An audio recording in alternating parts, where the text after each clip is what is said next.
kemarin Harvey Muiz dan kawan-kawan korupsi tambang timah 300 triliun, dapat diskon 271 triliun, cuman diponis 6,5 tahun penjara. Nenek Sofiani yang cuman ngambil 10 kayu yang katanya di kebunnya dewek, 7 batang kayu ya, di kebunnya dewek diponis 5 tahun penjara. Maling ayam diponis 5 tahun penjara, yang korupsi 300 triliun diponis 6,5 tahun penjara. Indonesia lebih kaya dari Jerman, tapi mengapa rakyatnya melarat? Karena korupsi merajalela, yang kaya makin kaya, yang miskin tambah miskin. Ini Indonesia Pak. Ya 300 triliun itu Pak Bu, kok cuma 6,5 tahun. Maka usul juga sama Pak pemerintah, kalau bisa semua orang yang korupsi itu satu hukum dengan hukuman seberat-beratnya, satu. Yang kedua, kalau bisa miskinkan orang korupsi itu dengan cara disita semua hartanya. Cocok atau cocok? Ya iya dong. Kalau korupsi sebanyak itu, sita semua hartanya agar orang nggak berani lagi korupsi. Oke, ada yang ngusulin koruptor dihukum mati kayak di Cina. Ya kita ini bangsa Nusantara Pak. Kita ini kasihannya lebih besar. Kalau dihukum mati takut nggak tega, Oke, nggak usah dihukum mati. Sesuai dengan usulan Pak Prabowo, yang korupsi gede dipenjara 50 tahun. Cocok atau cocok? Ini ke Pak Prabowo loh yang usulan. Kata Pak Presiden Prabowo dipenjara 50 tahun. Hartanya disita semua. Itu baru cocok Bapak Ibu. Agar negara kita ini sejahtera, orang nggak berani lagi korupsi. Kita sengsara. Dari tahun ke tahun milih anggota dewan tiap 5 tahun, milih bupati, milih gubernur, nggak ada yang jebet. Ya Pak ya, ya Pak ya. Tapi saya ini nggak semata-mata menyalahkan pejabat yang korup. Jenengan juga sih salah. Milihnya mau disogok. Ini masalah. Milihnya mau disogok, ngapur nggih, ngapunten, Bu. Ibu-ibu itu dikasih suaminya uang belanja 100.000 sehari, masih monyong. Mana cukup?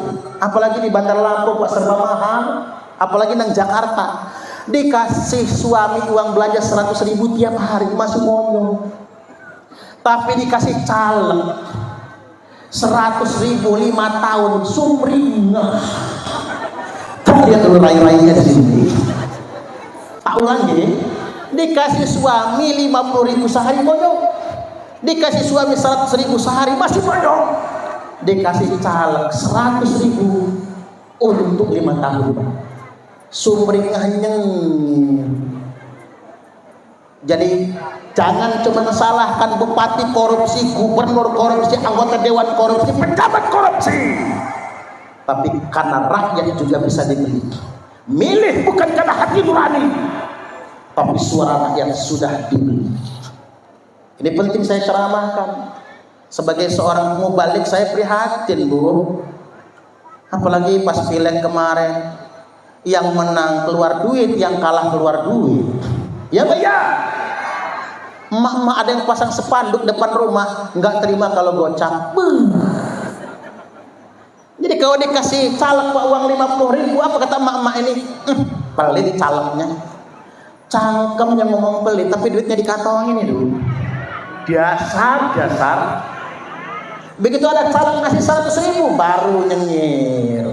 Terima kasih Pak. Insya Allah saya nyoblos Bapak. Insya Allah. Belum bisa dipercaya. Begitu ada caleg limpah 200.000, emak-emak lain ngomongnya siap. Saya nyoblos Bapak. Udah 200. Begitu ada caleg ngasih 300.000, tes. Begitu ada caleg ngasih 300.000, siap. Saya, keluarga saya, satu gerbong nyoblos Bapak. 300. Begitu ada caleg ngasih 500.000, saya nyoblos Bapak. Bapak sini coblos saya juga. Kacau Pak, kacau. Harga diri manusia itu tergadaikan hanya dengan uang yang nggak seberapa. Ya tadi dikasih suami 100.000 tiap hari masih monyong, dikasih caleg, calon bupati, calon gubernur 100.000 hanya untuk 5 tahun. Kita sumringah. Wajar kalau kita tidak punya regenerasi kepemimpinan yang baik. Korupsi merajalela. Tapi saya perlu ingatkan kepada penguasa, wa may yaghlul ya'ti bima qalla yaumal qiyamah. Barang siapa yang korupsi, dia akan memikul barang korupsinya nanti pada hari kiamat nanti.